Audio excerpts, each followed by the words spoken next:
السلام علیکم. کیسے ہیں آپ لوگ؟ امید ہے کہ خیریت سے ہوں گے.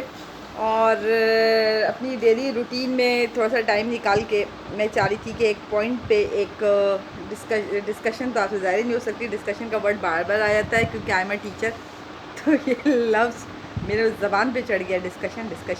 ڈسکشن کرنے کے لیے تو لوگ بھی ہونے چاہیے نا. اچھا، تو میں یہ اپنا اوپینین آپ سے شیئر کر رہی تھی کیونکہ آپ کو پتہ ہے کہ آئی ایم اے ٹیچر، تو پھر بہت واسطہ پڑتا ہے بچوں سے. تو جب ایف بی آئی سی کا رزلٹ آیا اور جب میں کافی ٹائم ہو گیا، اس کے بعد پھر بیچ بیچ میں ڈسکشن ہوتی ہے بچوں کو. جب ہم موٹیویٹ کرتے ہیں کہ بھائی آپ تھوڑا سا ہارڈ ورک کریں کیونکہ ابھی آپ امپروومنٹ کے مرحلے سے اسٹل گزر رہے ہیں. ایگزام اسٹل ابھی تک آپ امپروومنٹ کے جو ہے دے رہے ہیں، اور ابھی امپروومنٹ کا سلسلہ اسٹل جاری ہے. تو ایسا نہ ہو کہ 10 کلاس کا جو سلیبس ہے اور ابھی جو ظاہر اسکول کے اسسمنٹ وغیرہ تو اسٹل کنٹینیو رہتے ہیں، تو اس کا حرج نہ ہو. اور وہ بھی کنٹینیوشن میں ان کو اس کا بھی ٹیسٹ اور پیپر بچوں کو ظاہر جو اسکول کے پالیسی کے مطابق دینا ہے. تو اوبیسلی بچوں کے اوپر بہت زیادہ پریشر ہے. تو اب یہ ہے کہ اس پریشر کو کیسے ریلیز کیا جائے. ظاہر ہے بچوں میں اس پریشر کی وجہ سے انزائٹی، ڈپریشن، اور جو امپروومنٹ دے رہے ہیں. اچھا ہوا الحمدللہ میں نے انبساط کو 2-3 دفعہ کہا تھا کہ بھائی تم دے لو، لیکن ظاہر ہے کہ کچھ چیزوں بچوں پہ بھی چھوڑنی پڑتی ہے. ان کی ولنگنس بھی پوچھی جاتی ہے اور پوچھنا چاہیے. تو اس نے اچھا ہوا الحمدللہ. انبساط بھی یہیں پہ اسلامیت پڑھ رہا ہے، تو انبساط بھی میری بات سن رہا ہے. اچھا ہوا کہ انبساط نے ایک اچھا ڈیسیجن لیا. اور اچھا ڈیسیجن سے مراد ہے کہ ظاہر ہے جس نے پیپر دینا ہے، ڈیسیجن اچھا اور برا تو جب ہوگا جس نے پیپر دینا ہے وہی ولنگ نہ ہو اور وہ ڈیسائیڈ کر چکا ہو کہ اب بس میں نے کافی محنت کر لی تھی، اب مجھ سے نہیں ہوگا. تو جب اس کی ولنگنیس پوچھی گئی تو اس نے کہا نہیں. سیم گوز ٹو اعتزاز سے بھی ولنگنیس لی. سیکنڈ ایئر میں کبھی ایف بی ایس سی کا رزلٹ کوئی خاطر اچھا نہیں تھا، اس نے بھی کہا کہ نہیں. تو ظاہر ہے بچے کی اپنی پاور اور اپنی ولنگنیس ہوتی ہے، اپنے پڑھنے کی صلاحیت ہوتی ہے. کچھ گاڈ گفٹیڈ ہوتے ہیں اور کچھ جو ہے اسٹرگل کر کے ہارڈ ورک کر کے وہ سکسیس تک پہنچ جاتے ہیں. تو بس کہنا یہ ہے کہ اب 10th کلاس کے اسکول میں جو ہے 10th کلاس سے ریلیٹڈ جو ہے اسکول میں بھی ظاہر ہے جو پالیسی کے مطابق ایگزامز اور ٹیسٹ کا سلسلہ چلتا رہے گا، چل رہا ہے اور سٹارٹ ہونے والا ہے، اور امپروومنٹ بھی ساتھ ساتھ چل رہے ہیں. تو ایک بچے سے کلاس میں بات ہوئی تو شروع میں انبساط بھی یہاں بیٹھا ہوا ہے، انبساط کو بھی انبساط سن بھی رہا ہے. جب رزلٹ آیا شروع کے 4-5 دن تو مجھے خود سمجھ نہیں آئی کہ باقی 2 تو الحمدللہ جو ہے ہائی اچیور تھے. 90+ میں مارکس جا رہے تھے ان کے، اور اس کے ایک دم ہی 80+ میں مارکس آ گئے. تو وہ میرے لیے بالکل ہی ایکسیپٹیبل نہیں تھا. تو 3-4 دن تو میں بھی بولتی رہی کہ کیا پڑھا اور کیا پیپر دے کے آئے ہو. جا کے پڑھانے والی تو میں خود ہوں اور بہت ڈیڈیکیٹڈ ہوں اور بہت ساتھ بیٹھ کے پڑھایا کرتی تھی اس کو. ایسا نہیں ہے کہ کچن میں کام میں لگی ہوئی ہوں اور اس کو چھوڑ دیا، ایسا نہیں ہے. تو اس کے ساتھ بیٹھ کے 3 4 گھنٹے آن اے ریگولر بیسس اس کو پڑھایا. اچھا ایک چیز اور ہے کہ اگر میں یہ نہیں ہے کہ 3-4 گھنٹے بیٹھ گئے تو پڑھا لیے. 3-4 گھنٹے میں ایگزام سے ریلیٹڈ بات کر رہی ہوں، آئی مین ٹیسٹ سے ریلیٹڈ. جب اسکول کے ٹیسٹ ہوتے ہیں تو 3-4 گھنٹے 4.5 گھنٹے پڑھتا ہے. نارمل روٹین میں 3.5 گھنٹے ایٹ لیسٹ. اور یہ نہیں کہ سارے سبجیکٹ، ہارڈلی 3 سبجیکٹ، میتھس اس میں کمپلسری اور باقی 2 سبجیکٹ. تو بیسیکلی اگر آپ کنسسٹنٹ رہتے ہیں نا، بیسیکلی کنسسٹنٹ از اے کی ٹو سکسیس. آپ ریگولر بیسس پہ میتھس کریں اور ریگولر بیسس پہ آپ دوسرے سبجیکٹس میتھس کے ساتھ 2 سبجیکٹ کو لے لیں. پہلے تو سائنس سبجیکٹ کی پریپریشن کر لیں اور آخر میں پھر اسلامیت وغیرہ کو رکھیں. تو کنسسٹنٹ اگر آپ کنسسٹنٹلی اگر آپ روزانہ کے بیسس پہ ریگولر روٹین میں اگر آپ گو تھرو کر رہے ہیں کانسیپٹس کو تو پھر ایشو نہیں ہوتا. تو اب ایک بچے سے جو میں بات بہت بڑی ہو جاتی ہے، ایک بچے سے بات ہو رہی تھی کلاس میں، تو بچہ کہنے لگا، ایک ہفتے بعد تو میں نے بھی ریئلائز کیا تو یہ تو بہت ہی گڑبڑ ہے.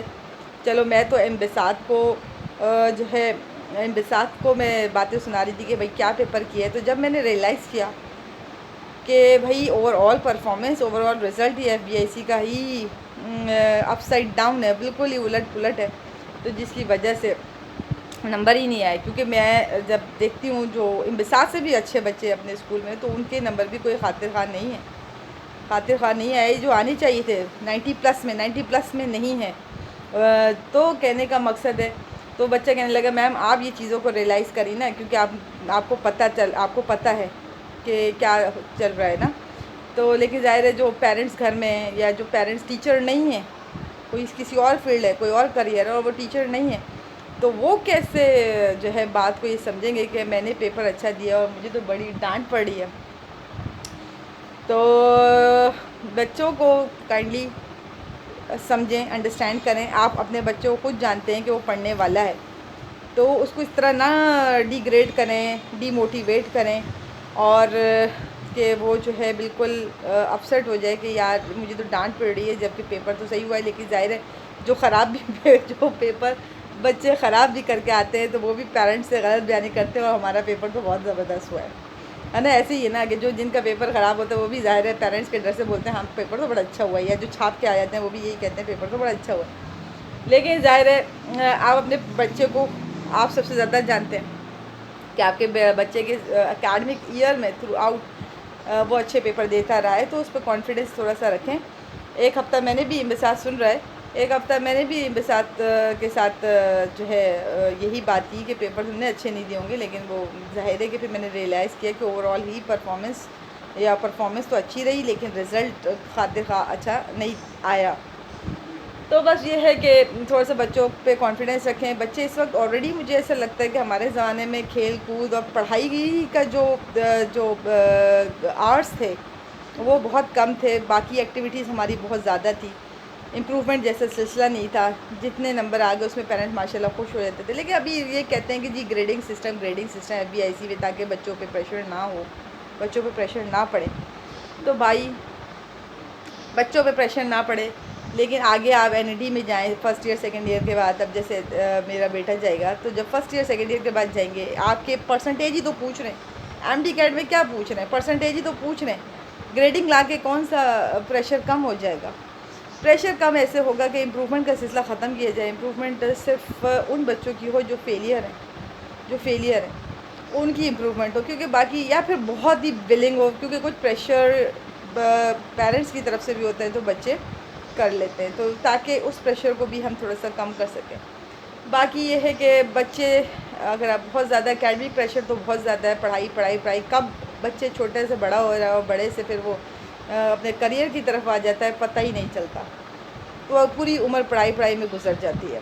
تو بچوں پہ زیادہ پریشر نہیں ہونا چاہیے، کیونکہ بچے انزائٹی، اسٹریس، فزیکلی اور مینٹلی بھی ڈسٹرب ہو جاتے ہیں، ان کی صحت گرنے لگ جاتی ہے جو پڑھنے والے ہوتے ہیں یا جو بہت زیادہ اپنے دل پہ اور دماغ پہ چیزوں کو سوار کر لیتے ہیں. تو یہ بات آپ سے اس لیے شیئر کر رہی ہوں کہ میں بھی کوئی اتنی کوئی سینسیبل پیرنٹ نہیں تھی. میں بھی بہت ہی زیادہ انبساط مسکرا بھی رہا ہے اس وقت. میں بھی بہت زیادہ چیزوں کو لیتی تھی، کیونکہ جب انبساط لوگ ایک پرائیویٹ اسکول میں تھے تو تینوں ہی بچے 99 اور 100% لایا کرتے تھے. مجھے تشویش ہونا شروع ہوئی.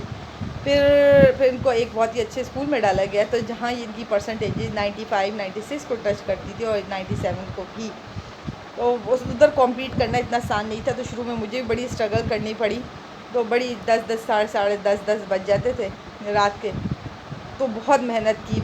ایون ایک نمبر بھی کٹ جاتا تھا تو اس پہ بھی ان کو بہت ڈانٹ پڑتی تھی اور بہت شدید محنت ہوتی تھی. پھر فائنل ایئر کی، اور پھر ان کی شروع سے الحمدللہ 8 کلاس تک فرسٹ پوزیشن ہی رہی. انبساط کا تو ریکارڈ ہے کہ اس کی فرسٹ پوزیشن رہی. باقی یہ ہے کہ باقی دو بچے بھی 95 96 پوزیشن اوپر نیچے فرسٹ سیکنڈ رہتی تھی، لیکن پرسنٹیج 95 96 ہی رہتی تھی. تو اب جیسے ہی پھر جو باقی دو بڑے بچے ہیں وہ تو خیر ہائی اچیور تھے، لیکن انبساط کے ساتھ کیا ہوا تو آپ نے ویڈیوز میں دیکھا ہی، جو بچہ فرسٹ آ رہا تھا اس کے ساتھ کیا ہوا. اور بہت ہی اچھے اسکول، ریپوٹیٹڈ اسکول کے اندر وہ پوزیشن لیتا تھا، تو اتنا آسان نہیں ہے کمپیٹ کرنا.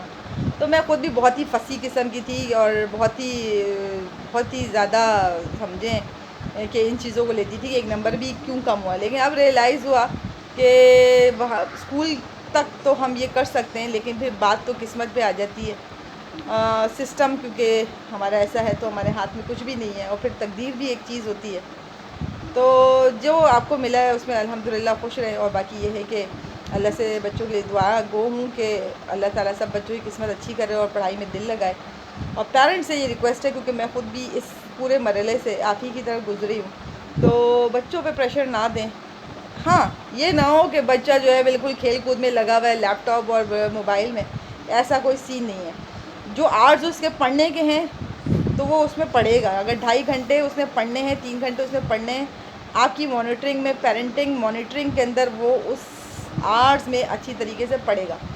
ہاں اس ڈیوریشن میں اگر وہ موبائل اور ڈفرینٹ گیجٹس کو ہاتھ لگاتا ہے تو وہ بہت سختی سے اس پہ پیش آنا چاہیے آپ کو۔ باقی یہ ہے کہ اسٹوڈنٹس آج کل بہت زیادہ جو ہے بیچارے پریشر کوکر بنے ہوئے ہیں۔ آج کے دور کے بچے جو ہیں بڑے ہی پریشر کوکر، کب چھوٹے سے کب بڑے ہو گئے آپ خود بھی آپ جانتے ہیں۔ باقی یہ کہ میں تو بالکل اسٹوڈنٹس کے ساتھ ہوں، ان اسٹوڈنٹ کے ساتھ جو واقعی محنت کرتے ہیں، ہارڈ ورک ہے، اور they burn the candles off at night. تو باقی یہ ہے کہ جو بچے بالکل ہی نہیں پڑھ رہے وہ تو چھوڑ دیں، ان کی تو بات ہی نہیں ہو رہی، لیکن جو پڑھنے والے بچے ہیں ان کے نمبر نہیں آئے، ان کے پیرنٹس کو چاہیے کہ تھوڑا سا اسٹریس نہ دیں، کیونکہ بچے انزائٹی وغیرہ کا شکار ہو جائیں گے۔ اور بچوں سے یہ کہنا ہے کنسسٹنٹ از اے کی ٹو سکسیس، بیسیکلی کنسسٹنٹ رہے، روزانہ کے بیسس میں گو تھرو کریں جو کانسیپٹ آپ نے پڑھے۔ تو آج کی ویڈیو کو یہیں اینڈ کرتے ہیں۔ آج میں نے تھوڑی سی آپ سے اپنی آبزرویشن اور اپنی جو ہے بات آپ سے میں نے جو ہے شیئر کرنی تھی۔ تو بس آج کا ولاگ کہہ لیں چھوٹا سا یہیں پہ اینڈ ہوتا ہے، لیکن اینڈ ہو تو رہا ہے، لیکن بسات تم کچھ کہنا چاہو گے؟ بسات کہہ رہے ہیں نہیں، تو چلیں جی، میری طرف سے آپ سب کو اللہ حافظ۔